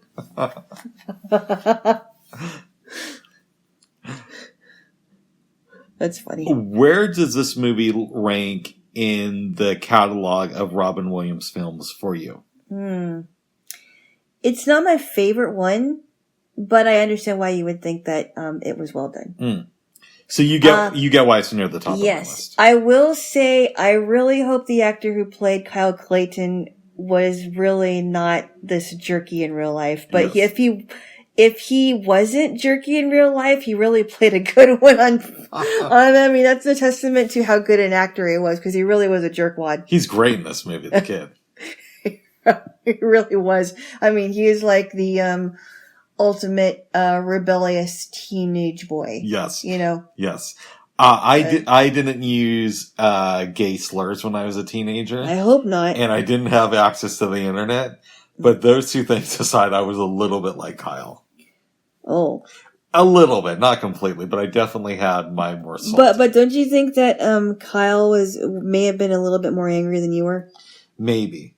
And it's possible that Kyle was somewhat autistic. I don't know. Yeah, and that he just was not understood. Yes. But the kid who played him, I have to say, he did an excellent job. And that's probably why I thought he was such a jerk, because he did a good job. Yes. I wonder how he felt, though. I was thinking about this this morning. I wonder how he felt, assuming that he's still alive, how he felt when Robin Williams committed suicide himself. I know, because Robin Williams hung himself. Yes. And I'm like, whoa, that is so ironic. He probably felt really, really... I'm sure he felt thankful and grateful that he got a chance to work with them, but how did he feel when he was the one that hung himself? Yeah, and I think we talked about this yesterday, but supposedly Bobcat Goldthwait and Robin Williams were like good friends before the suicide. And when Bobcat Goldthwait was on Joe Rogan, he said something that it's hard for me to get out of my mind. He told Joe Rogan what a lot of people aren't talking about when they say that Robin Williams killed himself is that he had a form of dementia. So the reality that he saw was not the reality that was not, he experienced things that weren't really happening. Something to that effect. And his analysis was that maybe he killed himself because he was out of touch with his own reality. Yeah, or at least that contributed to it, which is really, really sad. It is very sad. And I wonder how far along was he? I don't know. Yeah. I don't know. But I mean, everybody said that Robin Williams is so great and he gave us so much laughter, but it really is true. I mean, but it seemed like he might have been it's possible he may have been a tortured soul, because even on Mork and Mindy, I saw part of a TV movie, and even while he was shooting Mork and Mindy, that was a family oriented show, he had a really bad problem with alcohol. Yeah, and listen, you can make the argument, well, we're glorifying not his suicide, but his life in a way, right? Because I'm sure Robin Williams was a jerk to people at some times. I'm sure he did things that he legitimately was not proud of, but we don't know him from that. Mm-hmm. We know the fun guy, right? Mm-hmm. But for real, he wasn't a perfect person. Right. But he was a human being. And yes, his suicide gets more attention because he's famous, but one could also make the argument that maybe dissuades other people from killing themselves because they see that somebody like Robin Williams, who seemingly had everything, killed himself. So maybe that's a reason to get help if he couldn't figure it out. Right, exactly. Own, And that probably may have saved another person's life that was actually depressed and didn't have dementia, but depressed. Yeah, it didn't save Kyle's life, but maybe help somebody else. No. Well, I would imagine that the actor who played Kyle is still around. I would hope so. If he actually was depressed and thought about killing himself, that may have saved his life. Yes. We could do a little bit of character analysis. All right. What does Lance in this movie teach us about loss? And how to cope with it? That people deal with grief in their own way, and maybe, and this is my own speculation, it's possible that he thought, oh, I really must have failed my son because I can't understand him and a lot of people can't understand him. And maybe I'll make up for it by writing a note that I would have wanted him to write if he did write a suicide note, and painting my son as a really interesting person when he really wasn't. There's the obvious loss of Kyle in this movie. Yeah. That's front and center. Mm-hmm. But it goes a little bit deeper than that because we never see Kyle's mom and we don't even really hear about what happened to her. No. So we don't know if she died or if Robin Williams drove her away through his actions. Yes. Or if she was just an unfit mother. Yeah. So there's the loss of that relationship potentially. Uh-huh. There's also the stuff with Claire. I mean, she wants to keep their relationship secret at the beginning of the movie, but she's comfortable being seen around town with Mike. Yeah, because Mike seemingly has everything. Right. But there's those losses, and then there's the loss of creative hope, right? Yeah. Because it starts off in the movie, this guy's wrote 5 books, none of them have been published. And greeting cards. And he kind of says that he's near the end of his rope creatively. Yep, and he's written greeting cards as well, and yeah, a struggling writer. Yes, struggling artist in some ways. Yeah. Do you think that Lance ever gets his life together after this experience? It's possible that he does, and hopefully he learns his lesson, but it's possible that he doesn't. And he repeats the same thing over and over again. Yeah. Hoping that it's going to produce different results. Which is no way to live, honestly. What does his neighbor teach us about not letting go of the past? Oh, you mean like when he's talking to her about his grief? Well, there's that. There's also... Oh, that's right. She's a hoarder. Yes.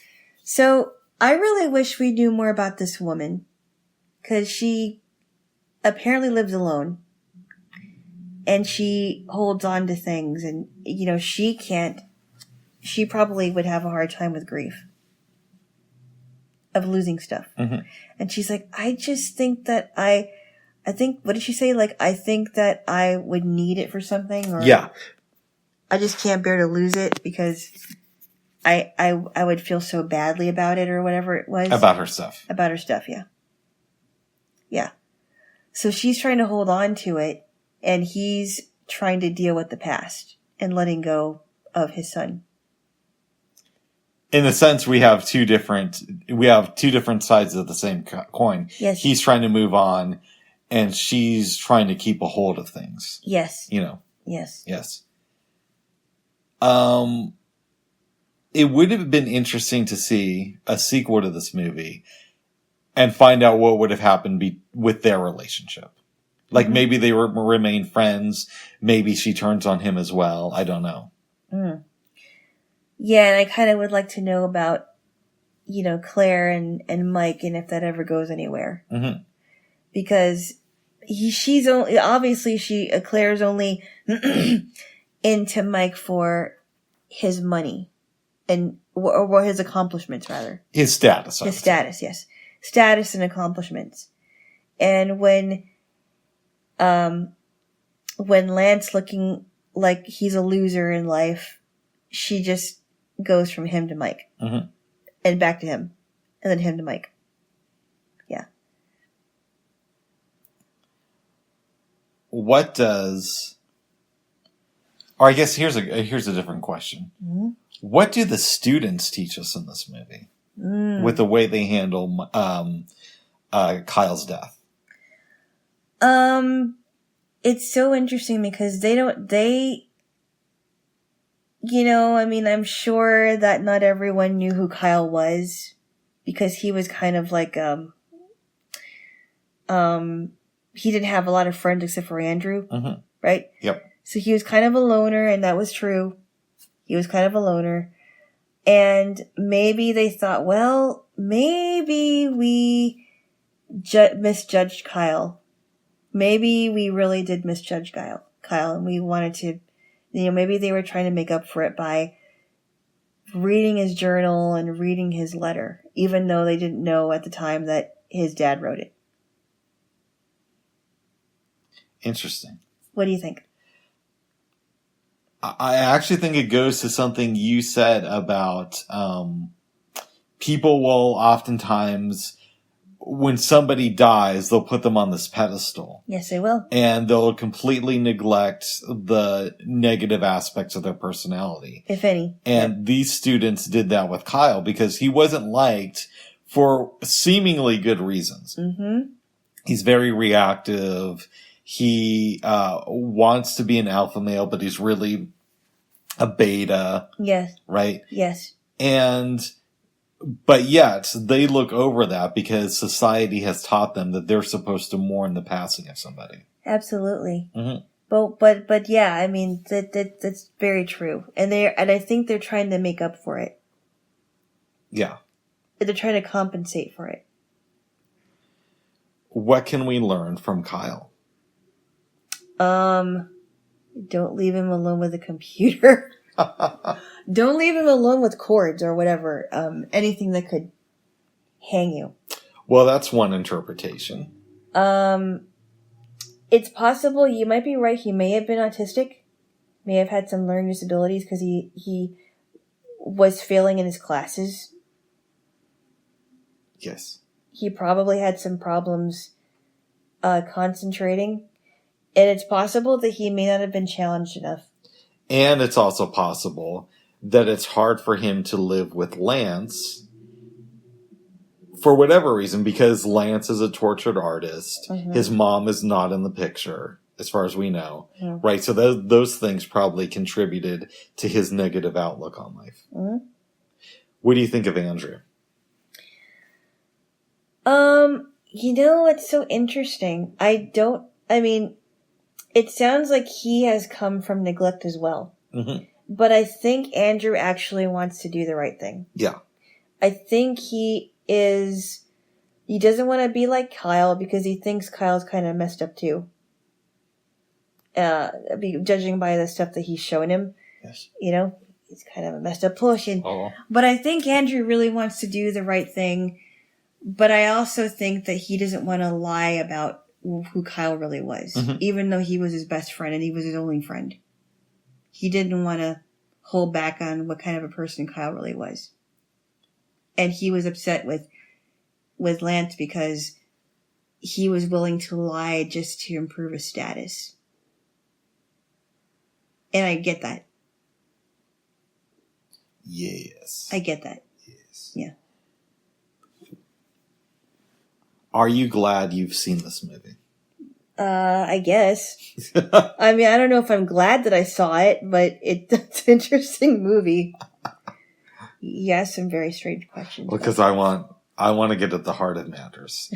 I don't just want to say, well, what's your favorite food? What's your favorite color? What do you want God to say when you get to the pearly gates? Oh, my goodness. You know, so you are glad that you've seen it? I guess. Yes. I mean, I don't know if I would. I mean, I'm not going to say that I was waiting to see it, but, you know.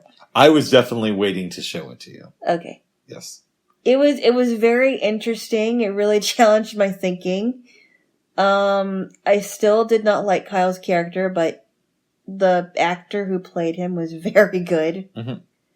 I would tell him that if I ever had a chance to meet him. Yes. But I would be honest and say your character was awful. Oh my goodness. In every way. Yes, yes. The quintessential rebellious teenage boy. Or the ultimate one, anyway. Yeah. Would you recommend this movie to anybody? I think I would recommend it to parents that are having problems with their teenage sons. That's who I would recommend it to. Interesting. With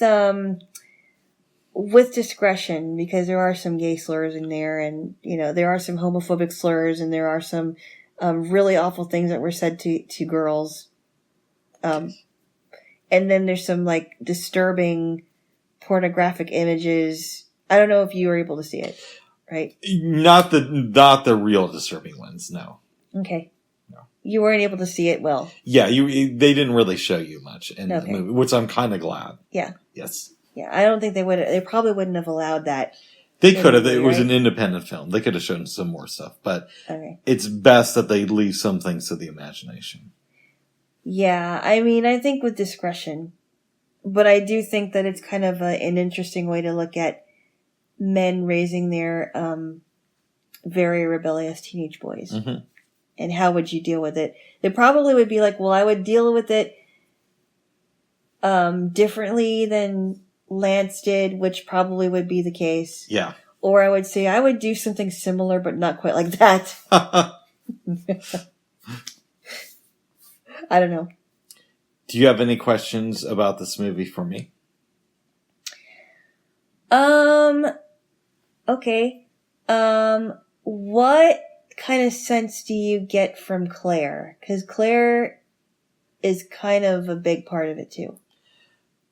I get the sense that she is a bit of an opportunist. Mm-hmm. She plays these guys like a fiddle. Yeah, she does. And Claire wants what's best for her, which we all do, but I think she wants it at the expense of other people. Absolutely. And her way of doing it is seemingly less sinister than Robin Williams' way of doing it, because he exploited the death of his son. Yes. But it's still there.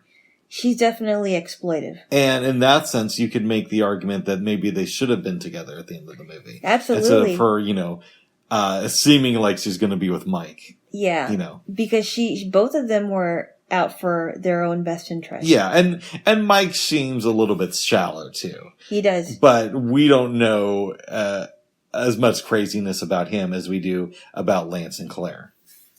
Yeah. Yeah. In some ways, Lance doesn't seem as shallow, but when you combine the death of his son and he's trying to exploit his son while he's dead, mm-hmm. then in some ways he is pretty shallow. Well, here's a question for you. Yeah. Is Lance a good or a bad person?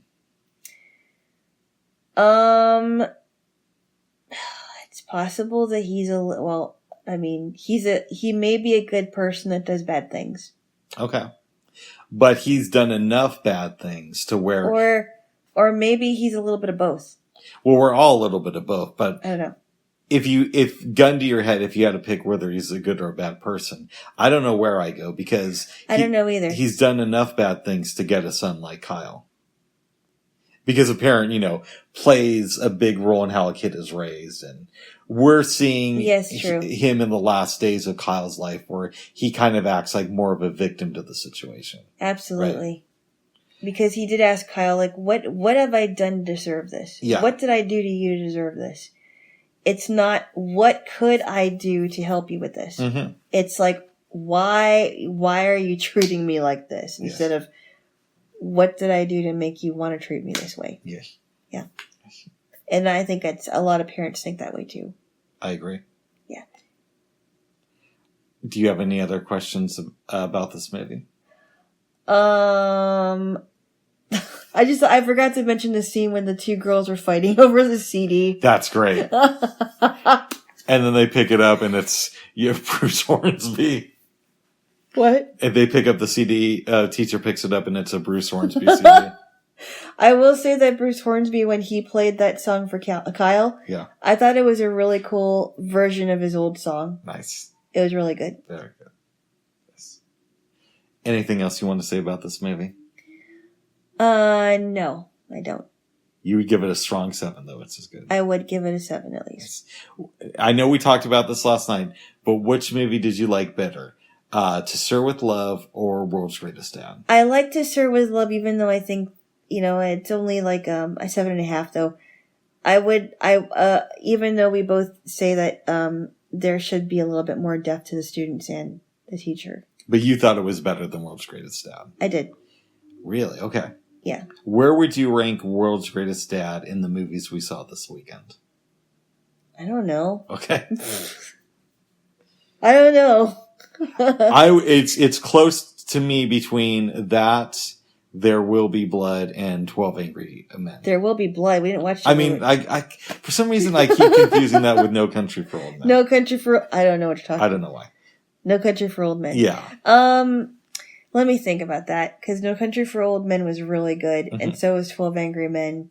It's close, but I think I would still give it a 7. Okay, that's fair. That's fair. Yeah. Is it better than Aladdin?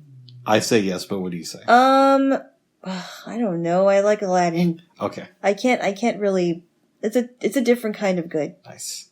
I can't really rate it. That is an acceptable answer for now. Thank you. Yes. Does this movie make you want to watch any more films directed by Bobcat Goldthwait? Possibly. Nice. I do want to show you God Bless America at some point. What other ones did he direct? He directed a movie on Bigfoot, and he directed another film which has Morgan Murphy in it. She plays Claire in this movie, in World's Greatest Dad. Right. But she's in some other movie he directed called Let Sleeping Dogs Lie. Oh, wow. I haven't seen it, but I only know that because we asked Miss A about Morgan Murphy last night. Is that like a drama? I don't know, babes. I just said I don't know much. I mean, you never looked at the premise of it? No. I know you didn't see it, but you never looked at the premise of it. I think she has sex with a dog in it. Oh, jeez. Yes. Whatever. Yes. No. Okay. I don't think they don't think they're ready for that kind of stuff in movies. We'll have to watch it, babes, because I seem to remember him talking, Bobcat Goldthwait discussing doing a movie about having sex with a dog on Tom Green's old podcast. Are you serious? Yes. Oh wow. Way back in the day. So this is true. Like he wanted to look at the subject of bestiality. Yes. Wow. I remember something of him saying something like that in an interview with Tom Green in maybe 2011 or 10 It's a little gutsy. And I could be remembering it wrong, but that's how it plays in my head. Wow. Yes. Okay. Yes. So that might be a fun movie to watch. I don't know. But let's keep Fido out of the womb. Yeah. And other dogs too. Yes. We don't have any dogs, and I'm not into that.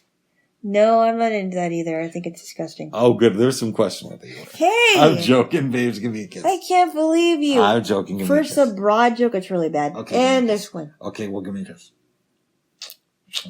I love you, babes. I love you too. Anything else you want to say about this movie? No.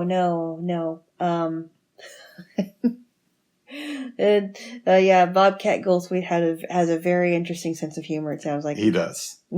Yes. But that's what makes for an interesting movie. I would agree. Yes. Jaylo. Yes. Is there anything else you wanted to discuss? No, I had a hard time sleeping because I woke up between a little bit after 2:30 and 4:30 something. So I don't even remember when I went back to sleep. And I was out when you were awake. Yes. Except this morning you started coughing around 6:40 and that woke me up. Yes, I did. Yes. Mm-hmm. Did you have any dreams last night? I did not this time. Oh. No. Oh, good. Good. Mm-hmm. Is there anything you want to discuss, or do you want to kick me out before it gets too hot in here? I don't have anything to discuss unless you do. I can't think of anything. We talked about all the funny stuff that we talked about yesterday. I mean, we watched the Civil War, but and then I fell asleep, but you didn't. Oh yeah, that's right. Because I wanted to take a nap, but I ended up not taking a nap, and I ended up waking you around between 5:35. Yeah, that's when you woke me up, and I took a half-hour nap, I think. I was going to take a nap for about a half hour, and it didn't turn out that way. And you just lied in bed next to me? I just laid there. I just couldn't sleep I don't know why. I'm like, I must have done my sleeping during the movie, because we both kind of... I mean, it was a long episode. It was good, though. It was 2 hours? No, an hour and a half. It was a pretty powerful one, too. Yeah. And what I was awake for was pretty interesting. Well, good. Especially the chamber pot. I know. The lady pouring water over this guy's head. A picture of it, yes. Yes. Yes. Very good, Jay. Well, unless there's anything else you want to say, babes. If you're living in Oregon and Washington, please make sure you're prepared. I think I'm way overly prepared, but that's good. That's a good thing. By the way, do you have a bag of ice in your freezer? I do not have a bag of ice in my freezer. I should have made you take it. Oh. Well, I still love you, babes. I love you too, okay? Oh, good. Okay. So we're good, babes? Yes, we are. All right. Bye-bye for now. Bye-bye. Have a good one. Bye. Bye.